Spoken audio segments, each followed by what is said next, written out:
The emergence of firearms was a turning point in human history. Constant modifications and improvements in search of the most effective solution led at times engineers gunsmiths to rather strange results.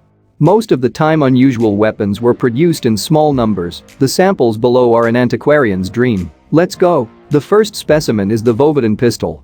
As a result of the study and generalization of the combat experience with personal firearms during the Second World War, a competition was announced in 1945 to develop a new pistol to replace the TT. The pistol was to be of 7.65mm caliber for a Browning or 9mm cartridge and differed from the existing model in size and weight, with improved accuracy, reliability under various operating conditions, while retaining the same killing power of the bullet. The 1948 Vovid pistol had a number of successful design solutions, but it was not adopted for military service. The next M2 Hyde Inland, the closest to foreign competitors, was the M2 Hyde Inland from Marlin Firearms Design Bureau. It was an impressive-looking model, almost completely made of wood, which made it harder to produce than the regular Thompson, and therefore it was not very popular. Brunlatridge Pistol. Perhaps one of the strangest pistols on this list. Paul Brunlatridge set out to create the perfect design for self-defense in the streets. Despite its outwardly unsightly appearance, the 1890 Brunlatridge was quite an effective weapon, even though it was produced in a very small run. The gun was a standard pistol, but its grip panels were made of plastic. The grip cheeks were marked with the intertwined letters B and L. The most expensive pistols were made with chrome or engraved surfaces of the frame, and the grip cheeks were made of ivory and covered with colorful engravings. Moving on, WG66. This is a very rare submachine gun, made in the GDR for the National Police. The 7.62mm caliber and high rate of fire made it unsurpassed in confined spaces, but its street performance was poor, especially in areas with poor firepower.